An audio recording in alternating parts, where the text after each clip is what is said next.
Ninth Wonder, for the people, I'm not sure if everybody, but Bam has taught, lectured at Duke, believe Harvard.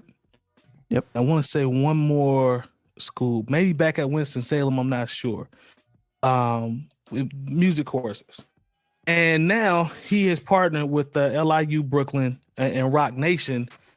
He's going to be teaching at the school of Rock Nation School of Music, Sports, and Entertainment, which is slated to begin in the fall of 2021.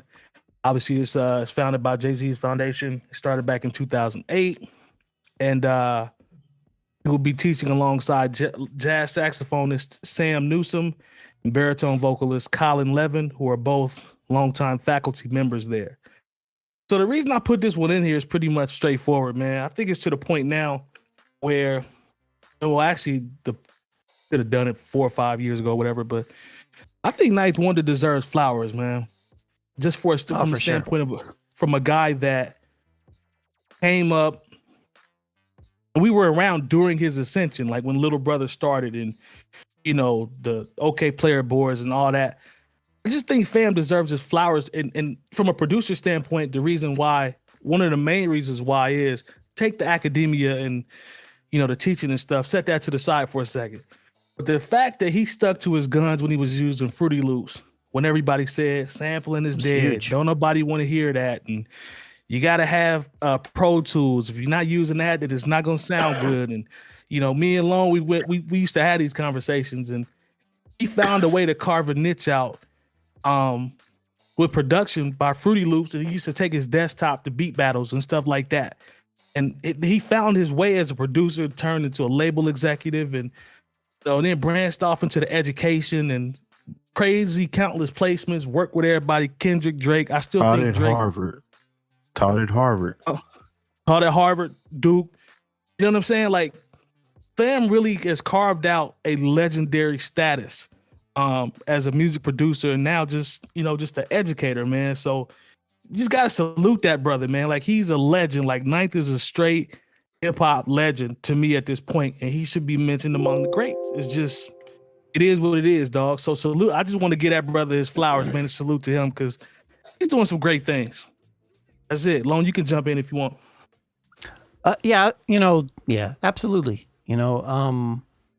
Ninth has been a critical element, not only in a lot of just fans' love of different types of music going along, like throughout the years, and things that he's been a part of, but he's progressed and he's followed his own lane. And that's what I respect the most about Ninth is he's always the same guy.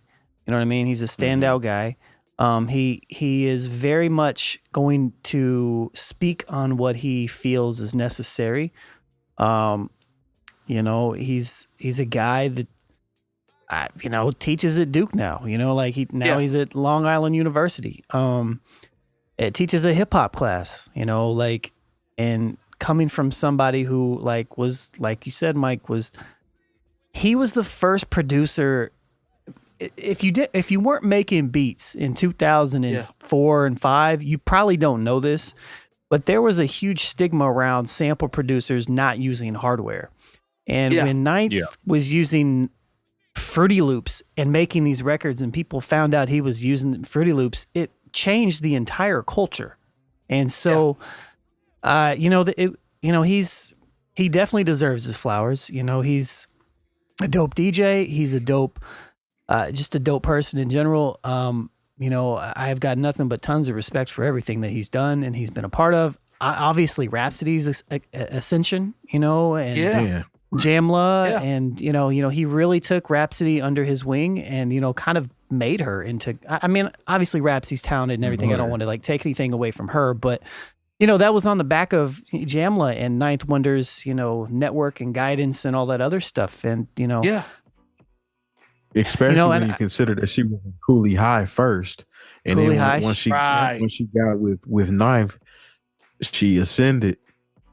Yeah, and so I'm a huge Cooley High. I'm a huge Charlie Smarts and Cooley High fan, but even more so than that, Little Brother was a huge part of my growth as an individual and my growth as a musician. Not only Ninth, but also Phonte and Pooh, and just I grew up as a musician with them. Not just Ninth, but also Phonte, but all of them. And so, I've literally grown up through everything that you kind of mentioned. So, nothing but definitely Ninth deserves his flowers. I'm very happy that he's continuing to do what he wants to do, and he's able to do what he wants to do. And yeah. I respect it. Jump in, JD. Nah, it's a true underdog story, man. When you think of Little Brother, even though they got the cosign and green light from OK Player, it still wasn't like when you think about when they came out. They came out during the time when Lil Jon and Cameron and Dipset and all them was popping. Yep. So their sound it wasn't the most popular sound, but they've lasted still, and they've transcended. And Ninth Wonder got a placement on a Jay-Z album, which was a Black album. Right. And ever since then, it's been nothing but up for him. Changed his life. Changed his life. Then when you talk about Phonte, not to take anything away from Ninth Wonder, but the group Little Brother was that was just before their time, man. And they came in at the wrong time, if that makes any sense. Oh, definitely. Because of when they came out, they were just overthrown and crowded by the other stuff that was going on. If they had came out maybe either a little bit earlier, a little bit later, I think they would have been just fine. But and you mean mostly they still dropping great material. Say that again. You just mean like for success purposes, right? Yeah. For success purposes. I mean, we all love that group. I think they came out at the perfect time because there was a void. There was a void. They filled a void of everybody that wanted that 96 to 2000, underground sound, if you will. And they filled it, for all those people. Let me clarify it a little bit better than that. What I mean by that, I know what you mean, though. If they're aspiring to be the hip hop group that everybody's checking for sure, they're pretty much crowded by another type of sound or a different type of hip hop at the time. It's just that wasn't the thing that was popular. I mean, it was a breath of fresh air to certain people and certain individuals, and still are, even when you go back and listen to it. But not take anything away from Ninth, because this is about Ninth Wonder, and it's just dope to see him continue to water those seeds that he planted a long time ago. Like I said, he got placement with Jay-Z on a Black album, and fast forward to now, he's I don't know if he necessarily connected Rhapsody with Roc Nation management. Oh, he had to be a part of the right. Yeah, he was in there somewhere. He had to be in there part of that. That relationship that he started back then is helping her and is coming back to him tenfold. So kudos to him, man. Yeah. What do you think, Jay? No, I mean, the thing is with Ninth, that Black album placement was big, but do you know what was actually bigger around that same time is when he got placement on the Destiny's Child album that came out after the first Beyonce album. He had two records on that album, I believe. But he had two joints. But the song "Girl" was actually a single. Yeah, the fact that was actually a single, because Threats, as much as we love Threats, that wasn't a single. Yeah, that's a B-side. That's a B-side on that track album. Number 8. Got a single off on a Destiny's Child album. Facts. So that is probably what really solidified him in the industry to a lot of people, because it's like, oh, okay, he's giving Destiny's Child joints that are getting played on the radio. That meant a lot. I mean, he's just been one of those guys, man, that I remember buying The Listening at a spot in St. Louis called Vintage Vinyl, and it was sitting there. I knew it from the OK Player boards, and like I had grabbed a couple singles here and there, just because that's how. If you ever been on OK Player back at the time, it would be like, yo, can I get a link? It was very much a like, yo, let's get this music out. But then I saw this album that I've been hearing about, and it was only $7.99. And if I'd have known what I'd known then, I'd have bought them all because it was like 5 of them sitting there. Right. You know, but I'm just, you know, for him he's inspired a whole generation of producers. You know, I mean, just like Longevity just said, like it's his imprint on the game is so serious. You know, with all the stuff he did with Little Brother, stuff he did without Little Brother, you know, the stuff he's did with major artists, the stuff he's done with Murs, you know what I'm saying? Like, you know, the stuff he's done with, I don't know, he did the joint with Sean Price, you know what I'm saying? Like, there's he's done, Buckshot. His catalog he's actually underrated when you think about it. You know, when you consider all the things he's done and the people he's worked with, the fact we don't talk about Ninth Wonder more is actually pretty incredible. Yeah. That's a good point with the Destiny's Child too, man. I don't care what it is. If you get a single with Destiny's Child on the Destiny's Child album coming off the Black album, that's different. And to get on and to Lone's point, it didn't deviate from his sound when he made Girl. That's still him. Like that didn't force him to do anything. Like sounds like a Ninth Wonder beat.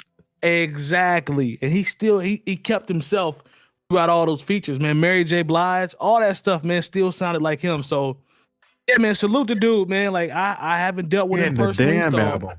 The outro to the Damn album. 2 beats. Yeah. Was it 2 or 3 beats? 2 beats? I think that's 3. Switch is what? Was 3 it times. 2 beat switch. 2 beats? Or was it 3? 2 or 3. I don't remember. I think it's 3, man. I'm gonna have to pull it up because I was 3 too.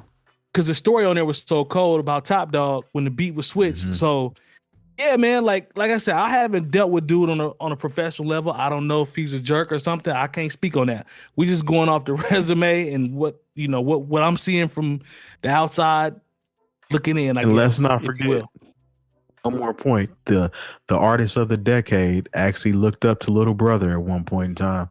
And never reached out to them for any features, but that's a whole nother topic. I mean, my favorite Ninth Wonder. You got on was that Comeback Season? That Sweet Love? That was Ninth. Nah. I need a Fonte. You're like, I'm not going. Nah, I want a Fonte feature on a Drake album, sir, produced by Ninth Wonder.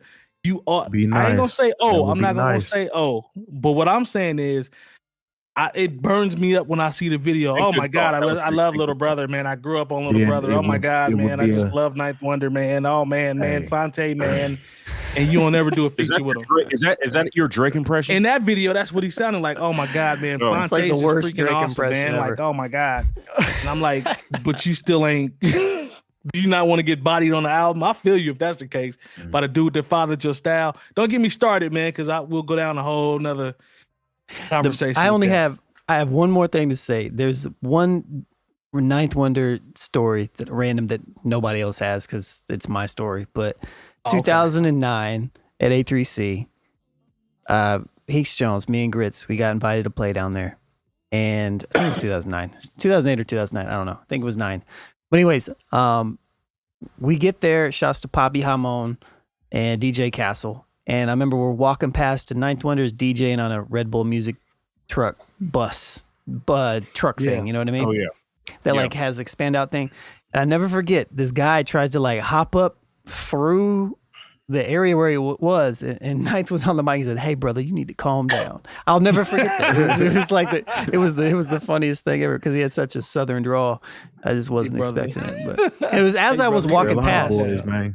So, but hey, brother, you need to calm down. Oh man, hey, that's funny, man. Yeah, but salute to that brother, man. He is he's done it his way, man, and I can respect that. Yeah. He's done it his way, and much continued success to him, especially on the education part, man. To give back and drop jewels. That's fire. If you've enjoyed this segment of the New Old Heads podcast, make sure to join our live show every Tuesday from 9 to 11 p.m. Eastern on twitch.tv/newoldheads. And we invite you to join our hip hop community on Discord. Access it by going to newoldheads.com/community for talks on hip hop, sports, music, news, and everything else.